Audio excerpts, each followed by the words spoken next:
you have to be ready because you never know when the opportunity is going to arise or what the situation is going to be where you're going to bring something up. But today, on this section of the class today, what we want to talk about is, now, how do we evaluate the objections that people have to the resurrection? Now, we just went through the first part of this class talking about all the different evidences that we have, all the historical evidence we have. We have talked about medical evidence that we had. We talked about archaeological evidence that's out there. We talked about a lot of things up until this point that all point towards the resurrection. So what are the objections to the resurrection? Can you guys think of any that you've heard of?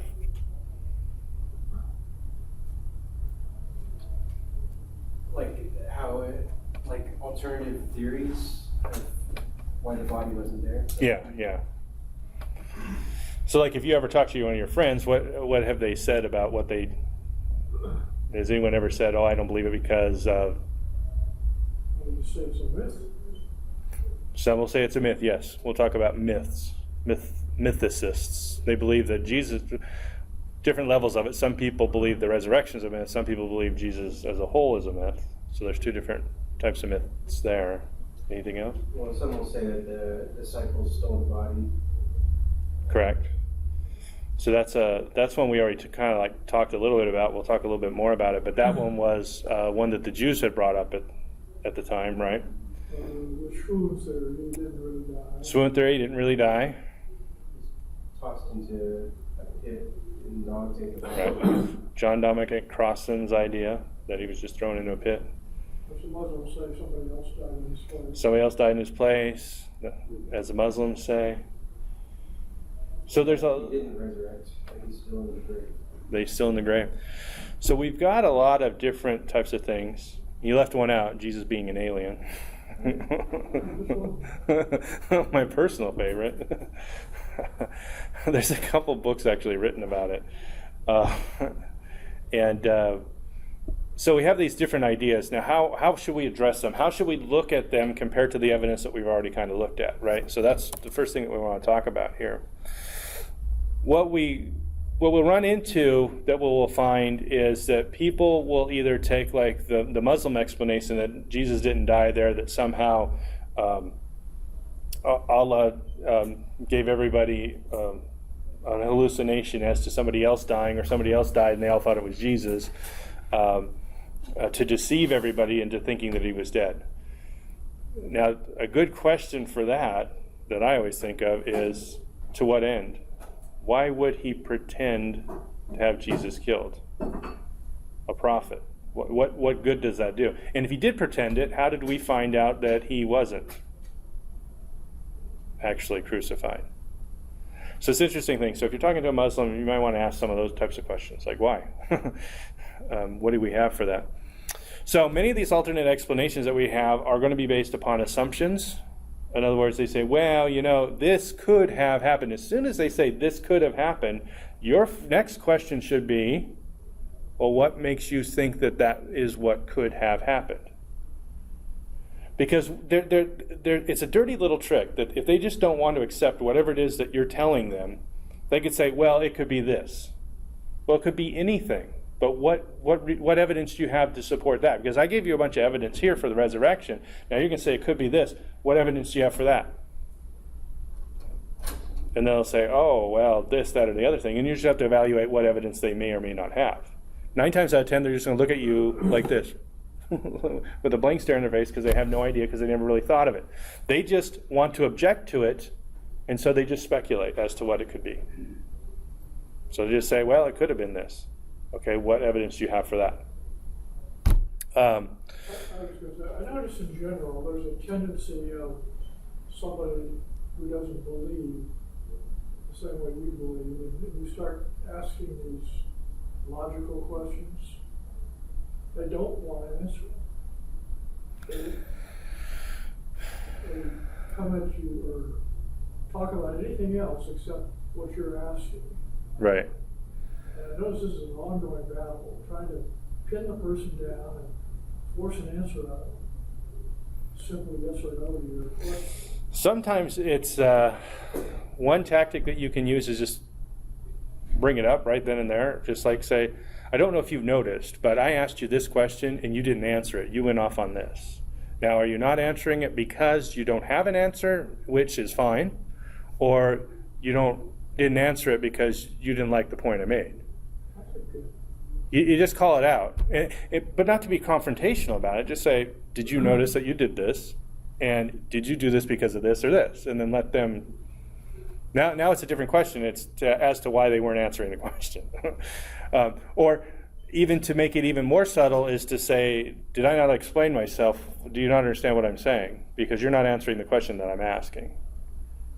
You know what I mean? Because you answered this question, but subtly direct. Yeah, subtly direct. Exactly. You'll find that quite often, actually. I've noticed as well, because they just kind of want to avoid it because you're asking really good questions and you're kind of pinning them down. There's 2 points to this. The Holy Spirit can use that later on, not maybe that day, but he could use it later on, because that's going to annoy them if they don't have an answer to something that you've asked them. I heard one person recommend kind of coming back about 3 times, asking the question again different ways 3 different times, and then dropping it. You seem to. I've found that I never have enough time to just, because I don't. Every time that I'm in a situation like that, I don't have like an infinite amount of time to play around and wait for answers to stuff like that. So I kind of like steer it back to, well, this is what I asked and you didn't answer it, and what's the reason? Yeah, and or I'll just say, well, that didn't answer my question. My question was this. And then if they don't want to answer it, then they usually just sit there and it's like, well, we don't have to talk about it then, or something like that. Because, well, in that case, you've asked twice. You asked the first time, you said the second time, and then you've dropped it. I mean, it depends upon, with so much of this, it's more like art than a science. And that is, you have to interpret the situation that you're in with the person you're talking to, how much time they have. You have to kind of read them. One of the things I learned when I took a class on how to be a trainer was how to read the classroom and see, like, if somebody's like sitting there like this, they're bored, right? So you have to kind of like watch their body language to kind of see if they're paying attention. Do they understand what I'm saying? Sometimes in class, if you notice, I say things like 3 times. It's probably because I saw somebody in the room that's like, I don't really understand that. And so I'm re-explaining it because in a different way, hopefully to try and so that person understands. But when you're talking one-on-one, you still have to read their body language, right? So if they're sitting there like this, do you think they're listening to you, right? Probably not. If they're going like this, they're thinking about what you're saying, right? So you kind of have to see where you're at with it. So if they're like this, they're already closed off. You're probably not going to get very far with them. And just say, well, maybe you don't want to talk about it. That's fine. I just think it's kind of funny this or whatever. You just sum up whatever your point was, and then we can talk about something else or whatever. Yeah, well, there's all these soft skills that I found that traditional apologetics courses don't talk about, like reading body language. And some people think it's quackery to try and read body language, but there's something to it, right? But here's the thing, and this is why it's difficult. You have to know the person to know what their body language is. So generally, if somebody's lying, their eyes will go one way or the other, but not everybody does that when they're lying. So you sort of have to figure out which one they are. So like I always like to watch those shows like Dateline or something like that, where they're interviewing the guy that supposedly may have killed his wife or not or whatever. I would never kill my wife. And then you always see him look down and like, he's lying. But again, you have to kind of, they call it baselining the person. You have to understand, you have to ask them a question that is the truth and that they've answered in truth. And you've got to ask them a question that is a lie, and then they had to think to something to make the lie. Then you have to see how it was different. So usually when they do interviews, there's a lot of questions to kind of get a baseline of that. Even when you're taking a lie detector test, they ask you a bunch of questions, like baselining questions, so they can get a baseline of how you answer. Then later on, they know what to look for. So it's the same thing. You can't just go into a room and he looked to the right and I'm like, oh, he's lying. he may not do that when he's lying. You just have to, it's like poker, right? Everybody has a tell. That's why they always try to wear sunglasses and they don't move, and try not to look excited. Whatever it is, reading people is an important part of this. And I think that when you're looking at this and when you're going into an explanation or talking with them, you have to kind of read them and see whether they're receptive or not. And then that'll play with how you're going to move next. So in that way, it's more like chess, right? They're this way, so I got to go this way. You'll find out a lot of these explanations that they have are riddled with inconsistencies. So we have to go start looking for these inconsistencies, right? Especially if it's ignored by serious scholars, like the whole idea that Jesus was an alien. I go back and say, okay, do you know any serious scholars that actually believe that? And then they'll say, well, no, or this. And then the next question would be, then why should we consider it now?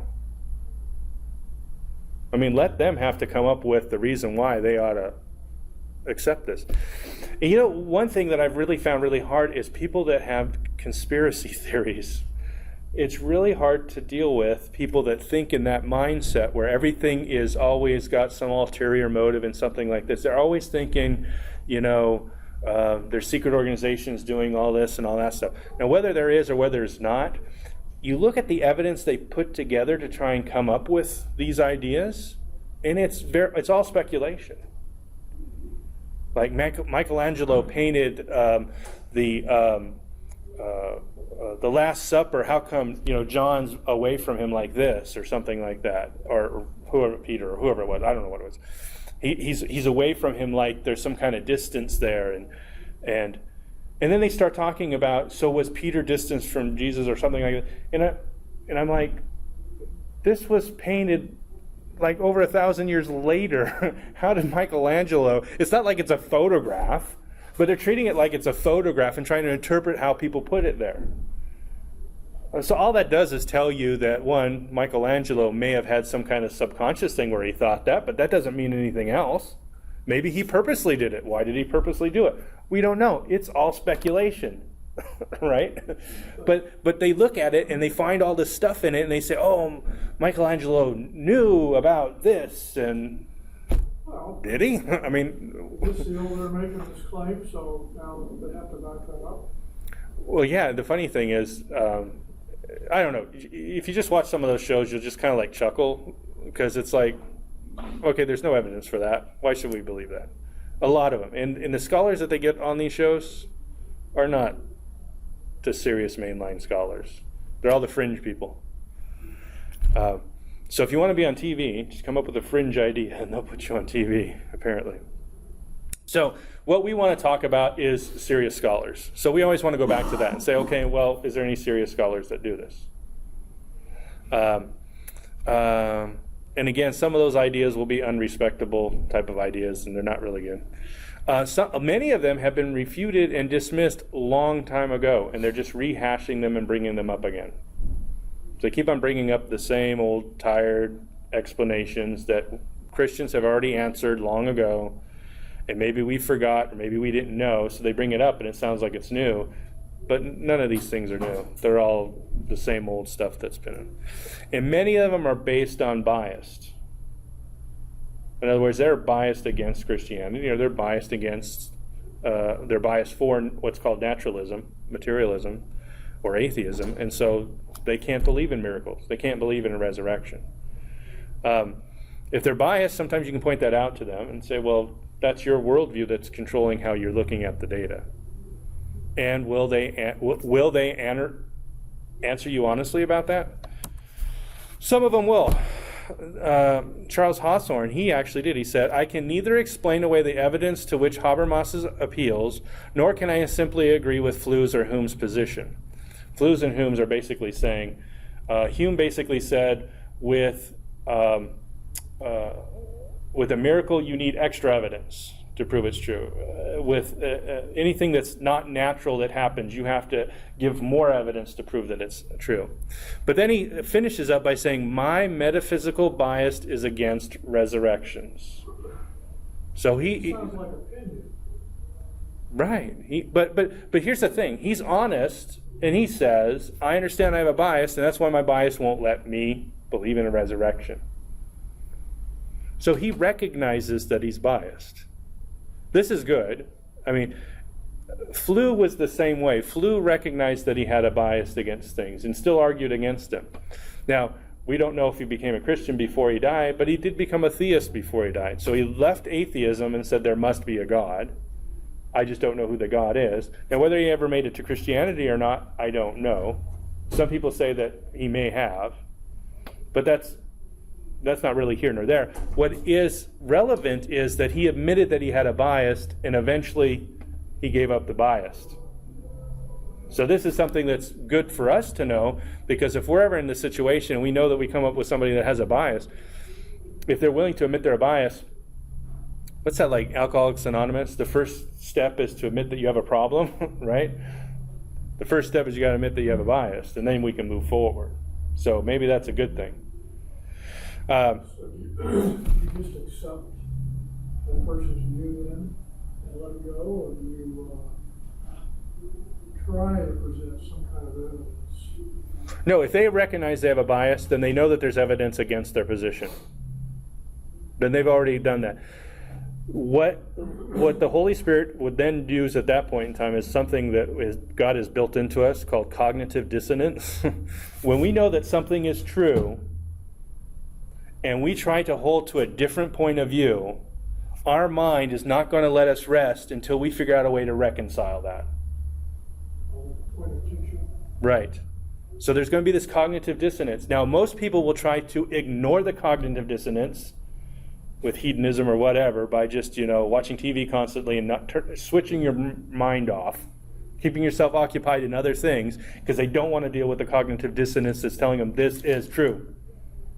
So they don't want to live. And the other thing is it's going to continue to gnaw at them, because anytime they stop to think about stuff, that's going to keep on coming up, and it's not going to let it go until they figure out a way to resolve it. Now, some will come up with a way to resolve it. There's atheists out there who are very honest and say there's no meaning and purpose of life, and there's no morality, and we just have to live with it. I mean, they've reconciled with themselves, their mind, they've reconciled it so that it fits. So they're not halfway between the others. Because a lot of atheists will like to say, well, I'm a moral person, right? Well, that's given moral relativism, right? They're moral when it comes to certain things, but not to other things, right? Yeah, and the other problem that they don't have a basis for those morality. So they're living in a cognitive dissonance where they say there's morality, but there really is their worldview says there's no morality, and so they have to reconcile the fact that there is none and that we have some. So there's the classic way to reconcile it is might makes right. I'm strong enough to enforce my opinion on you.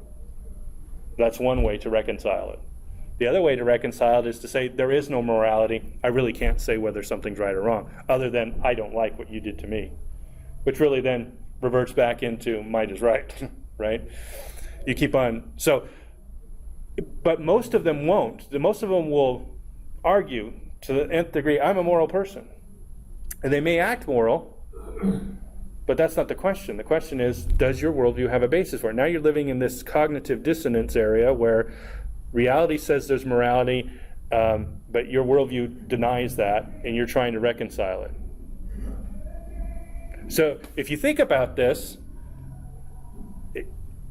in security, one of the things that they always tell us to do is to think like the bad guy. So if a hacker is trying to hack into your system, think like a hacker. How would you get into that system? What are some of the ways that you would try to get into it? You have to think like the bad guy so that you can then put controls in place to prevent that from happening. So cops have to do the same types of things. They have to think, how would a murderer go about this? right? A good investigator is going to have to think like that in order to be able to solve those crimes. Same thing here. In order to deal with somebody who has objections to it, especially like atheists, because they're going to be a lot stronger about their objections than anybody else, you have to think like they do and understand where they're coming from. You understand that they have this cognitive dissonance that they have and how they're going to deal with it, because that works to your advantage. And this is the thing that I always bring up, is truth has nothing to fear. The truth is going to come out. So we can question it all day long. In the end, truth should win. Right? Now, it may not always seem like it wins, but it always wins. Reality is harsh. It will come up and slap you in the face, right? You can believe whatever you want to believe. You can believe there is no such thing as gravity, but you will learn very quickly there is such a thing as gravity. Reality, even moral reality, is the same way. It's just that way. So miracles. Is it fair to seek natural explanations over supernatural explanations? That's the first question we have to ask, especially when we're dealing. Now, this little section right here, we're really talking about atheists, and because they're going to be the naturalists, which means they don't believe there's anything supernatural whatsoever. If you're talking to a pagan or a Wiccan or a Jehovah's Witness or somebody else, or more Muslims or something like that, they're not going to have a problem with supernatural explanations, right? They're going to have different supernatural explanations that we're then going to have to deal with, because they're going to say, well, I have miracles and your religion has miracles. Which miracles do we know are true? We can go back and say, okay, here's all the evidence for the resurrection. What evidence do you have for your miracles? Do you have the same level of evidence that we have for the resurrection? And then you just compare it. And I don't know of anything that will compare. So if there is a God, there is a reason to. Is there a reason to exclude supernatural explanations? Now, typically, when you're talking to an atheist about the resurrection, why are we talking to him? Because the question that is on the table before us is, does God exist or does God not exist? Okay, so if the question is, God exists or God doesn't exist, and we put down the two things and we're talking about the resurrection, the atheist says, okay, you have to take all the supernatural explanations and get rid of them. Okay, well, now you stack the deck, right? If the question is whether God exists or doesn't exist, if God exists, supernatural is impossible. So we cannot just exclude any supernatural explanation. Otherwise, we're being biased. We have to look at all of the evidence and see which way all the evidence points.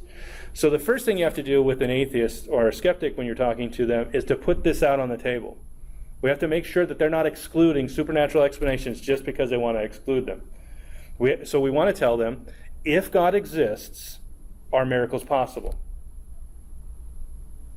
And there's only one answer. Yes. If God exists, then miracles are possible. Okay. Now they may say, well, there's different types of God. Okay, if the Christian God exists, are miracles possible? All right. All-powerful one that created everything. Okay, yes. Okay, so we can't take them off the table, because the question is whether or not God exists. So you're trying to take out the foundation underneath it so that all the answers are always going to point to your direction. They hate those absolute answers. They want something in between. Yeah. Well, no, because it works to their advantage. This is why you know you have them on the ropes when you're talking to them. Because if they're trying to fiddle around it and not answer the question straight, that's because they know the implications of what you're saying. I even said this to an atheist online the other day. I said, it's not my problem whether you don't like the implications of your own worldview. I mean, I wish you would just man up and accept them and stop pretending like this is not the way it is. But if you believe that man is nothing more than random chance and just a product of random forces, then there is no morality, and you should just man up and live with it. Instead of just trying to say, well, we should be nice to people and all this stuff. Why? If you're just another product of random chance, why? This is the product of random chance. Why should I care about it either? I mean, what makes us special? Oh, because we're all human beings. Just the ones that are out of the womb, right? And just the ones that aren't too old, right? And for some people, not to bring up Nazis, but if you weren't a Jew, then it was fine. So don't give me this garbage that just because that you can treat all people equally when you really don't treat all people equally. Because if you're in the womb, all of a sudden you're not a people. Okay. well, that's a different story. So sometimes calling them on that stuff will help out. But, so ask them the question, why are we excluding supernatural explanations? Because if the question is whether or not God exists, and that's an unresolved question, that's a question we're trying to answer, it's unfair for us to say all the evidence for God, we're just going to take off the table. Oh, that's very convenient. See, here's the thing. They've been doing this for like 100 years. They've been just doing like the shell game, you know, flipping around, putting it in their back pocket and say, okay, Christians, explain it. And we've been like, oh, well, let me see if I can explain it with just this. That's not fair. And we haven't been smart enough to say, no, I saw what you did. You put that in your pocket. Now put it back out on the table. Right? So this is what we have to do when we talk to them. We have to make sure that they're not excluding stuff. And unfortunately, the church has kind of been like, well, whatever, in the past. So they do try to get us to defend their claims. Yep, they do. So we have to be careful about it. So paying a little bit of attention to what they're saying and how they're saying it. The other question is Christianity exempt from examining the claims of miracles? No. If we say that a miracle happened and it's true, then there should be evidence for it. Now, Elijah raising a kid from the dead, the only evidence we have is the written record. So that's all we have. So, but that doesn't change whether or not he was a prophet, whether or not the Old Testament is true or not. So there's not a whole lot we can do with it. Something like the resurrection, however, we have all the evidence that we just talked about. And this seems to be the crown jewel. I mean, with this one miracle, we don't have to worry about the rest of the miracles. Because if we can prove that this miracle is true, then we prove that God exists and the rest of the miracles are then, by default, possible. So there's no reason to talk about any other miracle if we want to talk about it. So if they want to talk about a worldwide flood, they want to talk about whatever it is, say, let's talk about the resurrection. Because it seems to be, if God exists, then all miracles are possible, correct? And if they're honest, they'll say yes. Okay, so let's start with the capstone of all miracles. Determine that this one's true. If that one's true, then all the other ones are possible. Because you can look at the strata within the geological record and you can say that is due to a flood, or you can say that that's due to just long geological ages, the meteorites hitting it. So you're looking at the same evidence coming to two different separate conclusions. So you can argue all day about it in circles and you're not going to get anywhere. So let's just talk about the resurrection. And if the resurrection, then it's the least possible that it was a worldwide flood. Right? So, and the biggest miracle, creation itself, right? The fact that we're here, whether there's something rather than nothing, is a big one. So we examine reports from other, getting back to examining claims of miracles, we can examine the reports from other religions and we should welcome the investigation. All right? I will look at, so if you're talking to a Buddhist or something like that, or a Hindu and something like that, and they want to say that there is evidence of miracles for them, and we say there's evidence of miracles for us, and say, great. Why don't we look at all the evidence for the miracles for your stuff, and we'll look at the evidence for the miracles for the resurrection. Well, let's just compare. And I mean, just be open. Say, hey, if it's true, let's look at it. So don't just automatically don't pull an atheist move and just say, I just automatically don't believe it. It's closed. It can't be true. So okay, let's look at it, because then they're going to feel good, because they're going to try and come to you with all their explanations of why they think that this is true, and then you come back to them and say, okay, we looked at that. Now let's compare that with the evidence we have for the resurrection, and then we can weigh it. Which one has better evidence? And we can go from there. So it's not necessarily a threat. Everybody thinks that if you question anything, it's a threat. We're not really questioning, we're just examining it. If it's true, we have nothing to fear. Truth is always going to win out. So any other explanation that we have for the events that surround the birth of the church are going to have to account for all the data that we've already shown. The empty tomb, the death, how the Romans do this, all the written records, the changed apostles' lives, all that stuff that we talked about, we have to account for it in any of their explanations that they come up with. Right? So the swoon theory, that he didn't really die and then he got up and got out. Well, that's going to have to explain how he got out of the tomb, how he got past Roman guards, how he appeared to people in such a way that it changed their lives. Because we already established that that's the evidence that we have, and most scholars agree with it. So now, does this line up with it? So that's what we're trying to do here. If it doesn't account for all the information, then it can't be true. So we can just take that one off the table, because it doesn't account for X, Y, Z. Doesn't account for the empty tomb. Doesn't account for the way Romans killed people. Whatever it is, we can take it off. And then we're going to end up with one explanation. A person even walk after a nail put through his ankle. I don't know. And how many miles was it? It's a few miles to get from where Jesus was to where he had dinner with the disciples. So, yeah, and then you just get back to the half-dead guy rolling a stone out of the way. It pushes the bounds of incredulity. Others reject the resurrection because it's not absolutely certain. Now, remember we talked about this at the very beginning of the class. There's people that say, well, here's reasonable doubt, here's preponderance of evidence, beyond reasonable doubt, and then absolute certainty is all the way here at the top. We have no absolute certainty for anything. You don't even have absolute certainty that you exist or that this room exists or that we're all here this morning. Right? Because it could all be a hallucination, right? In theory. So there's no absolute proof, right? But this is an example of a bias where they're taking it, so they're trying to make it so high. Basically, they just keep on raising the bar. So normally they just say preponderance of evidence. And sometimes they live their life with even a lot less evidence. Most decisions that people make, they have no evidence whatsoever. They just base it based upon feeling, so no evidence. So if we start going up the thing and say, hey, we have a preponderance of evidence, they say, okay, well, we want beyond reasonable doubt. They say, okay, beyond reasonable doubt, here's the evidence we have. Oh, no, you don't have absolute certainty.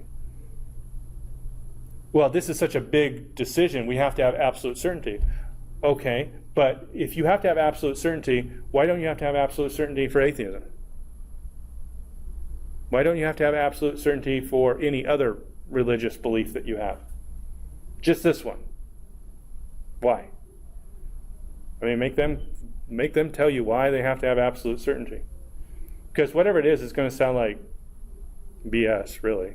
I mean, it's going to be like, well, I don't want to have to change my life if Christianity is not true. Well, if you don't know whether it's true or not, you don't have absolute certainty either way, which one's the safer choice? And that gets back to Pascal's wager, right? Pascal's wager is, if you don't know, make the safe decision. The safe decision is, if there is a God and there's eternal punishment and eternal reward, then go towards the direction of God. Because if that's not true and atheism is true, it doesn't matter. Right? So even if they say they have to have absolute certainty, great. Then you're going to become a Christian when? When can we sign you up for your baptism? Right? And they're going to say, what do you mean? Then you talk to them about that. Anyways. So when we evaluate these hypotheses that they have, we want to determine, can it account for all the different facts? Do you have to force any of the facts? Like, do you have to start explaining away some stuff, or really, getting into a contortionist type of thing to explain how this it accounts for all the facts? Like they have to come up with a 10-point series of events to explain how all this happened, but Jesus really didn't raise from the dead. Okay, so why should we believe these 10 speculative points over what we already have is the plain understanding of the data that we've looked at?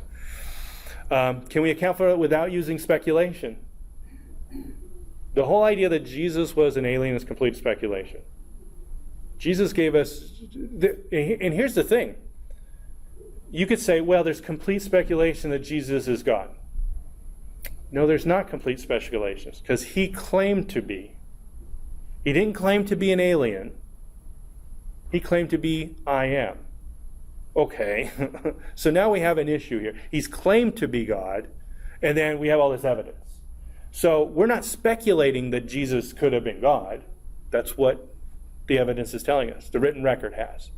Versus, he's an alien. Well, him being an alien is speculation, because Jesus never said he was an alien. Not in the sense that they're thinking. And it goes against other data that we have. So this one, and this is why no one takes that one seriously, but without speculation, yes? If Jesus could be an alien, if we had aliens, known aliens, that we could compare him to, if there were aliens that we're aware of, Right. there's a historical record, they exist today, they're here, and they can turn water to wine, then quite possibly Jesus was an alien. Right. But there is no record of an alien, what alien powers might be, that they even exist. There's no proof, no evidence, there's nothing, it's all speculation. Right. Even UFOs, I think, are speculative from what I know about it. Yeah. There's no real evidence for it. You might be able to record something that's moving across the sky rapidly or something, but there may be a lot of explanations for that, Right. including deceit. Well, and part of it is, what are they called? UFOs? Unidentified flying objects?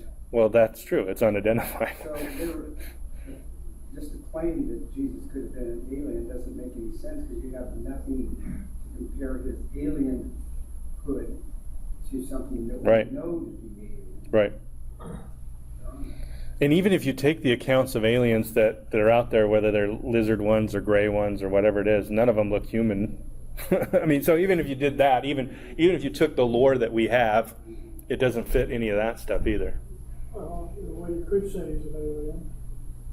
Well, Got to be from outer space. And he's extraterrestrial. he's extra universal. I mean, he's outside the universe coming into it. So yeah, you could say that. I mean, and I know a couple people that use that as a witty remark to go back to, oh yeah, he's an alien. He's definitely not from this world. But that's why I prefaced it in a traditional sense that we're talking about aliens. But this is a good way you just did a perfect way of just saying, okay, what do we have to compare it with? I mean, because if someone brought that up to you, just asking those questions like you did, that's the right thing to do, right? Because now you're asking, well, show me. Do we have an example that we can compare with this? Do we have anything that we can really look at and say, okay, does this line up with the accounts that we have of Jesus? Do aliens do these types of things?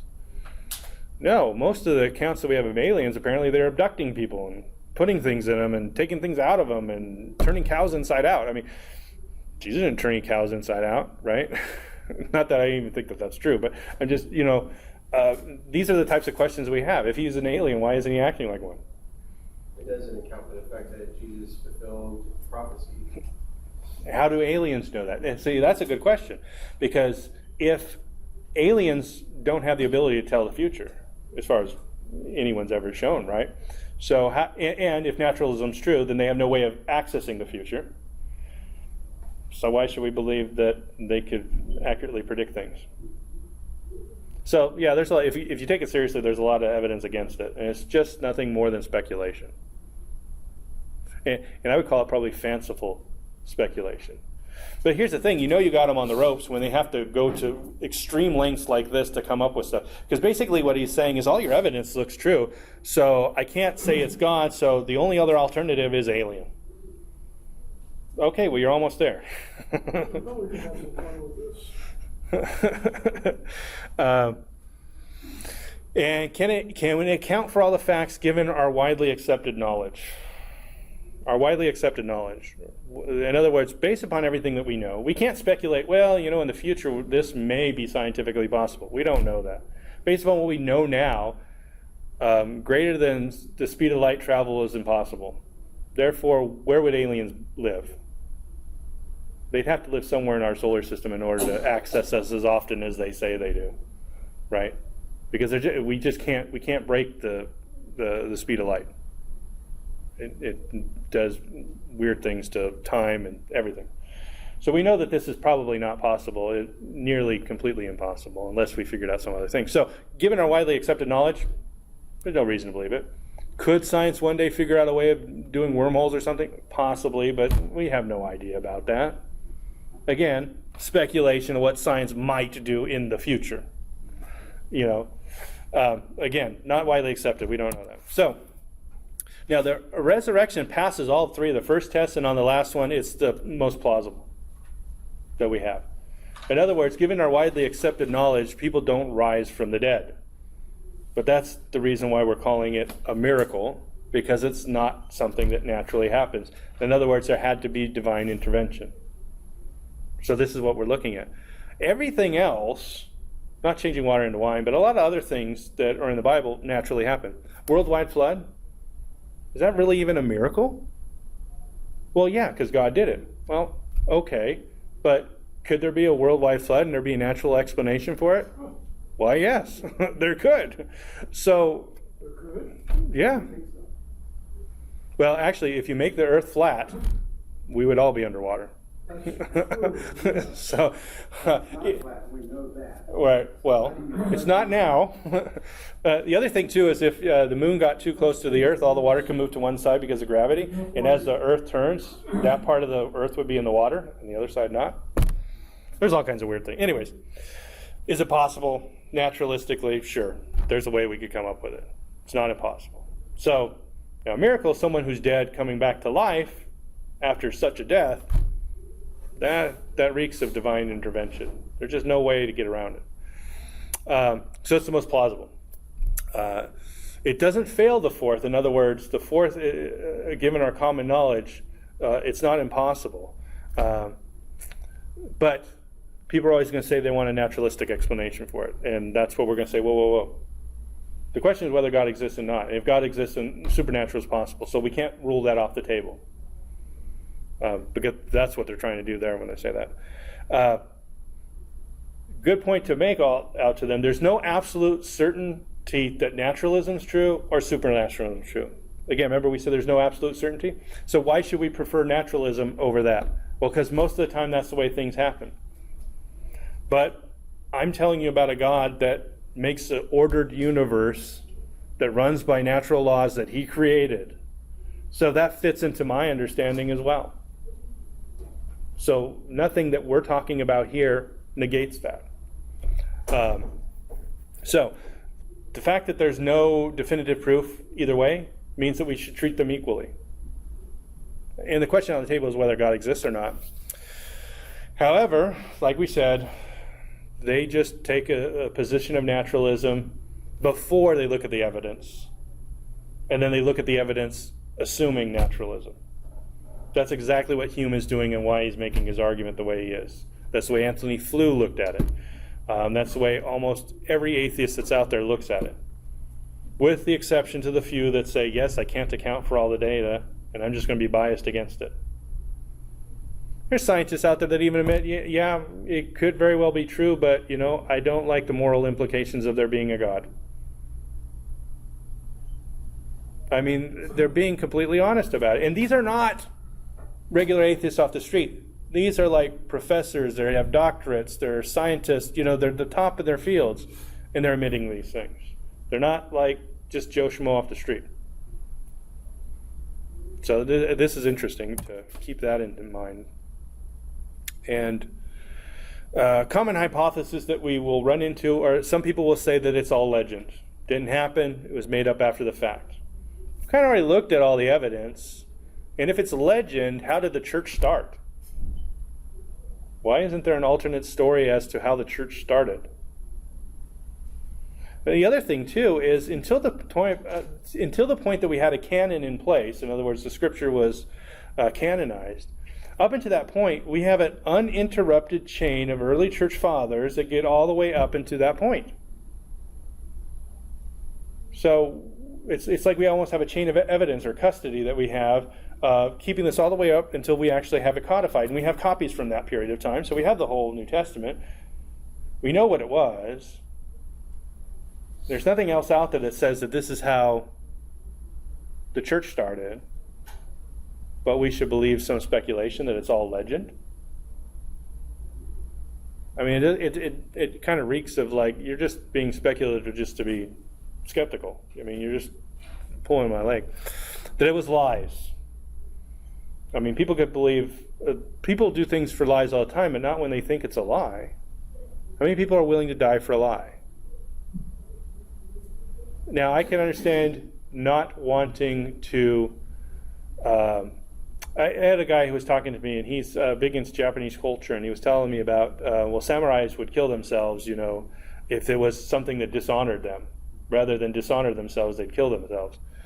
Well, that's completely different than being tortured to give up something and not lie anymore. And they always would do it based upon honor, in other words, that they had dishonored something or that they were doing the wrong thing and they dishonored their master or whatever, and then they'd kill themselves. So why would they kill themselves over a lie? That would be, one, it would be dishonorable to lie in the first place. And then to kill yourself over it is another dishonor.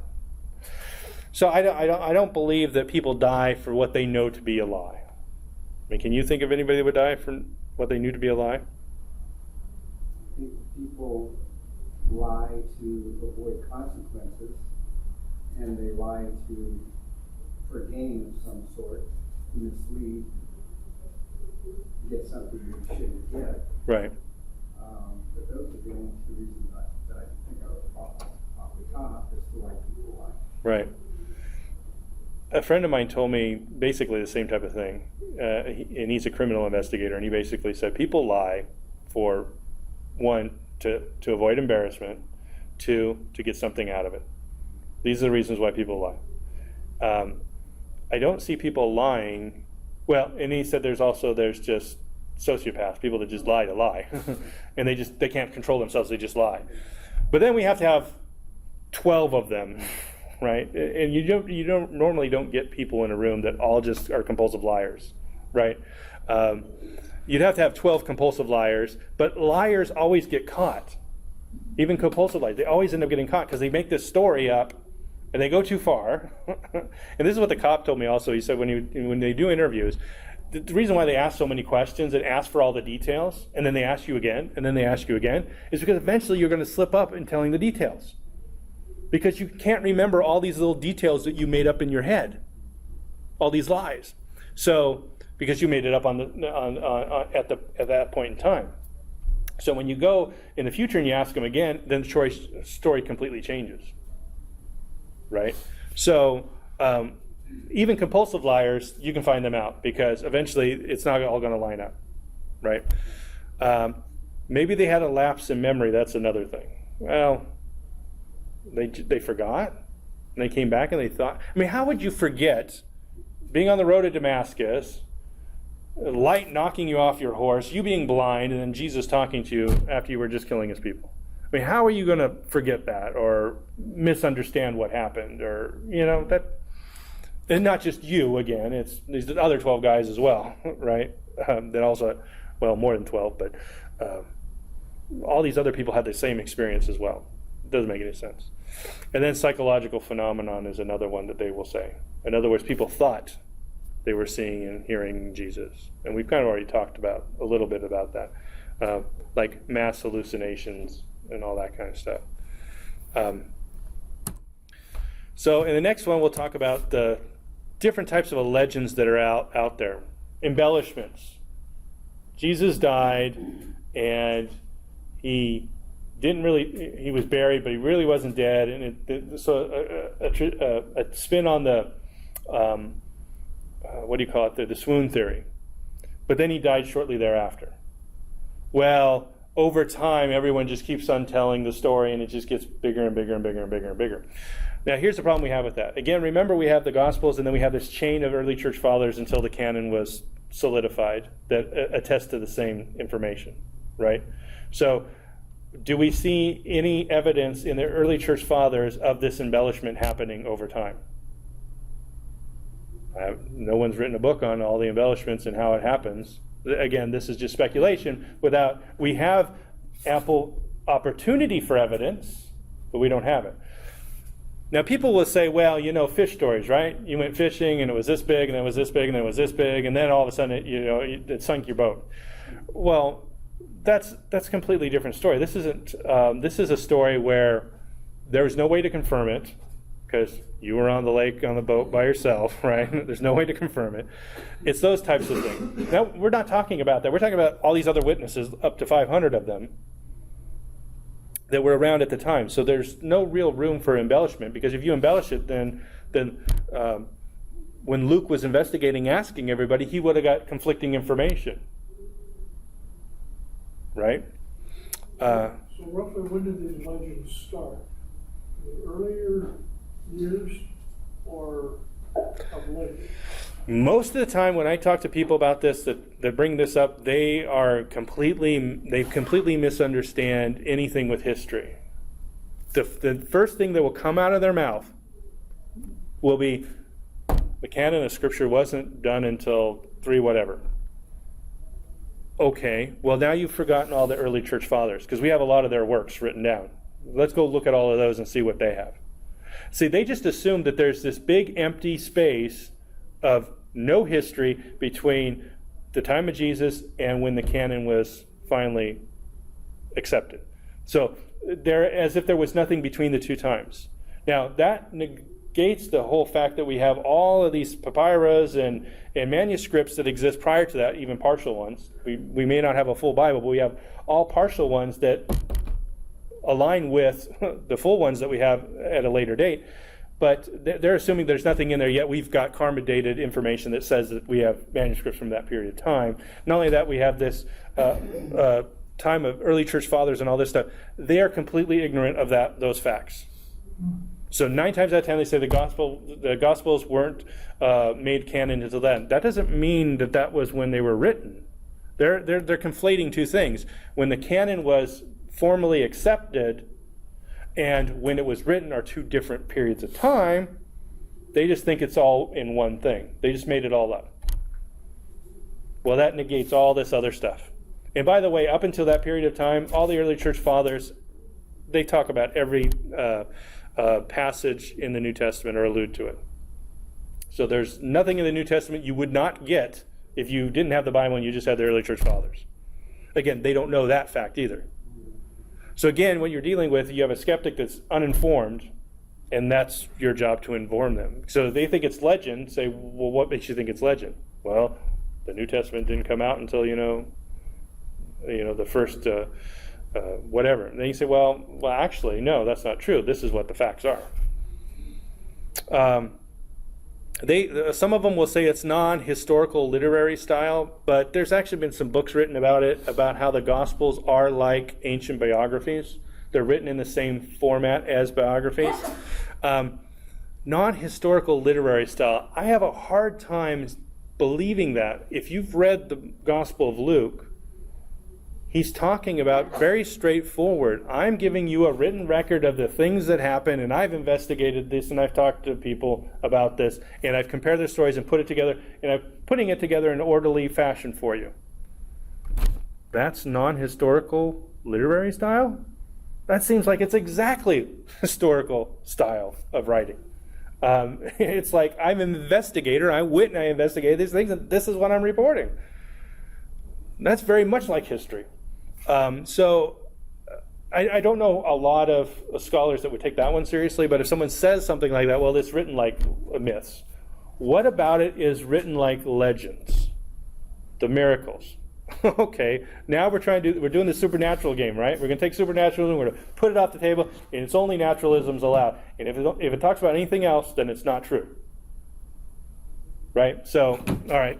So now we know what we're dealing with when they say it's not written in historic. I wonder if people that hold that view are using things like apparent inconsistencies in the Gospels and things like that, looking at it, well, that's not how we would write a history of something today, assuming that we write exactly the same as they wrote 2,000 years ago. Right.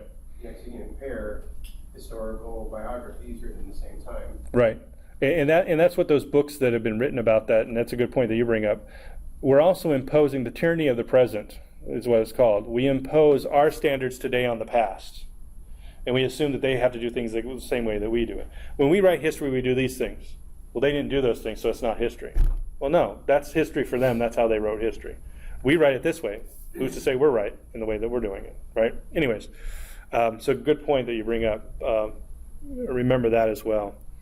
And what about myths from other religions? Right? They say, well, there's all these other religions that say the same things. Okay, that's fine. We can investigate those as well. But again, we have this chain of evidence here. We have this chain of early church fathers. We have manuscript evidence that goes back to the within the time frame of when this happened, when people were still alive. Let's look at we have 4 different accounts, 5, and I think even Bart Ehrman says there's like 12 or some other different sources, because he takes the creedal statement in 1 Corinthians as a separate source. Just that little statement. He takes that out of the Corinthians and said, that pre-existed the writing of the 1 Corinthians, and Paul borrowed that and just put it in here. So that comes from a different source. So that's another source on top of the 4 gospel sources. Then they say there's this possible other gospel, Q, that existed. So that's another source. So now they got 5, 6 sources. And then we got Paul, that's 7. And he starts pulling out all these other sources by taking little things out of here, and saying, and he comes up with a lot more than 4, right? Which you can go through all the homework for it, and yes, you could say that there's a lot more than 4 sources. Okay, let's look at these other miracles in these other religions and see how many sources they have for this. And how soon were those sources written in comparison to when they were things. Some of them were written well after, like some of them are 1,000 years after. The only evidence we have of it is 1,000 years after the event. There's no other evidence that it happened other than this document that's 1,000 years after it. Well, how do we account for that? I mean, so when we're looking at this, and if someone wants to bring up, what about myths from other religions, say, great, let's look at them. Don't say, well, it's not true. All right, so now you're showing your bias. You're biased towards Christianity. You're saying, I don't want to look at the evidence because I think that Christianity is true. No, you say, I welcome it. I welcome the challenge. Let's compare Christianity with that. Let's go back to it. Yes? I'm wondering how are we going to practically accomplish this examination of all these different sources? You're sitting at the gym in the hot tub talking to somebody and having this little discussion. You don't have all these resources right. in hand. This is something that'll probably take hours, weeks. Possibly. And you just start the conversation. Here's one of 2 things that can happen in that type of situation. If it's somebody that you see all the time at the gym, then that's a different type of thing, right? You're going to follow up the next time you talk to them. Right. And then next time you see them, say, hey, did you look up any of those other religions? And did you find out what evidence they have for any of those miracles? No. Oh, okay. Well, we'll talk about it next time then.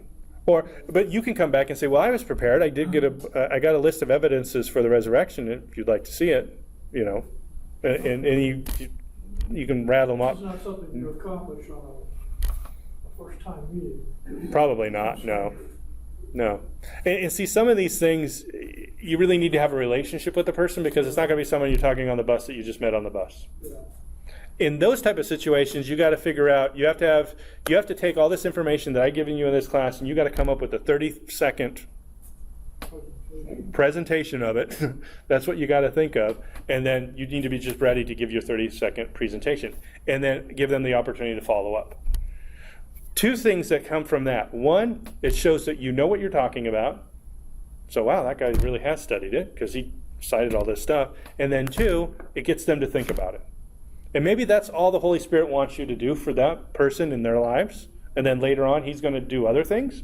So we don't always have to think that I'm the guy that I'm going to hike the ball, and I'm going to take the ball, and I'm going to throw it to myself, and I'm going to run it all the way down to the thing. No, it's a team effort, and we just don't know the rest of the team that's going on. So maybe we're just doing the hiking. Maybe we're just doing the throwing. If we're lucky, maybe we're the ones that get to run it into the field goal. But it's a team effort of all Christians doing this together. So I don't worry too much about that. I get as far as I can get. But and I'm trying to come up with, and I've been thinking about this for a while, coming up with, for all these different types of questions that people have, a 30-second to a minute presentation for each one of these things. Like, what am I going to say? I only got 30 seconds. And I got to defend the resurrection. What do I need? Because I have the tendency to say, okay, let's roll out everything. Let's start with point 1. And I start talking about point 1, and I haven't even got past the first point of point 1, and the time's up. Yeah. So a good summary of things that you can get by in 30 seconds, and then you can follow up with everything else later. Yeah, whip it up. Again, I told you I'm really wordy. I have a hard time with whipping that. So. But yes, that's one of the things that I think that we have to work at. And I think a lot of these books that you've read on, like this book, in the very first chapter is their summary of it. Now, how do you take that first chapter and just make it 30 seconds, is what you're saying. And a good example of it, there is and maybe I don't have to do it because there's another guy out there called the 1 Minute Apologist. He's got a website and videos, and they're all on YouTube. So if you type in 1 Minute Apologist, he will ask a question, and it's 1 minute long. And so he interviews Gary Habermas, he interviews Mike Lacconi, he interviews all these people, William Lane Craig, and he gets a 1 minute summary of whatever the point is. Yeah, it's worth checking out. But I'm thinking of something more like a note card type of thing, or Stand to Reason has an app for your phone that has a similar type of thing where you can look stuff up. I'm just not sure if it has, like, here's your 30-second presentation. It'll give you the information you're looking for, but not in a very condensed, like, bullet point type of thing that's there. So I think there's a lot of things that are really close to it, what I'm thinking of anyways, but not. That's not what Ask STR or... No, it's just an app. It's I forget what the name of the app is. Let me look. I'll tell you what it is. I got it on here. There's a bunch of apps that everybody has, but STR has the church. It's made by the church app. It just says STR, and then it says resources, featured article, mentoring letter, solid ground, quick thoughts. So all of his stuff that's basically on his website is just available on here, and most of the stuff is like a page long or whatever. Not really a short one minute type of presentation stuff, but some of it's not a 4-hour presentation on it either, so it's close to what you need. They've written a lot of new articles. Yes, they have a lot of stuff on their website. They have a lot of other people. It's not just Greg Kokel doing it. There's a bunch of other people doing it as well. And they also have videos. So you go there, they got video channels for all different stuff. It's really good information, and you can look. If you ever get stuck with a question, that's a place to go, because then you can go and look it up. But what I think that all Christians should be equipped to do is give a 30-minute spiel on each of the topics. Like 30 minutes, explain to me why you're against abortion. 30 seconds, that's it. Think through that through your head and say, what do I want to say? And don't think that that's written in stone, because if you say that 30-second thing and someone comes up with an objection that just blows you out of the water, say, okay, I got to rethink my 30-second spiel on that and come up with a new one. It would take a lot of practice. It does take a lot of practice. You got a whole class on that. A whole class on that, yes. You keep on asking for that, and I know we should do it. Yeah. So before we end really quick, where do I want to... Embellishment. This assumes the disciples never claimed Jesus rose from the dead. It assumes the story grew over time. However, this does not account for all the facts. Paul claims to have seen the risen Lord and writes about it. Paul meets with James, John, and Peter. Matthew and John write Gospels about it. All right, so this is not anything about after the fact embellishment grew. This is primary source people giving us their information. So it doesn't really... Legends typically generally grow over time. It's difficult or it's impossible for them to happen quickly. Remember what we said that Bartram and the skeptic scholars said, that 1 Corinthians 15 was popular within 2 years of the event. 2 years is not enough time for a legend to grow. It just isn't. And the whole entire New Testament was completed within 60 years, given the most distant accepted date of the Gospels. The Gospels may have been written actually much earlier than that, but taking that, we can look at it. So again, if you look at those types of things and we look at our evaluation for them and we look at all of these types of things and apply our criteria for evaluating them, we're going to find that it just doesn't add up. And we'll come back to it because we're out of time today. We'll come back to that part and actually apply this to each one of these things that we just talked about and see how it lines up. Dear Heavenly Father, thank you for this day and for this class and for giving us the opportunity to spread the good news and the gospel for you. Help us to be equipped and be ready to give an answer when the time arises, and help us to, if the opportunity arises, to give them more information, and just have your Holy Spirit lead us in what you would have us do. In Jesus' name we pray. Amen. Do you have a good book you would recommend on the canonization? What's his name? Bruce, F.F. Bruce, I think. Oh, yeah. He's written the definitive history on it, but there's another book that just came out by, and I haven't read it yet, but I'll have it for you next week because I forget who the author is. I want to say it's Carson, but I'm not sure if it's Carson or if it's somebody else. Yeah. But there's a really, really good one that actually, it does more than it talks more than just canonization. It talks about a lot of the other stuff as well. And it's going to be what most apologists are probably going to go to, but F.F. Bruce is more like the primary scholar on how the canon came about.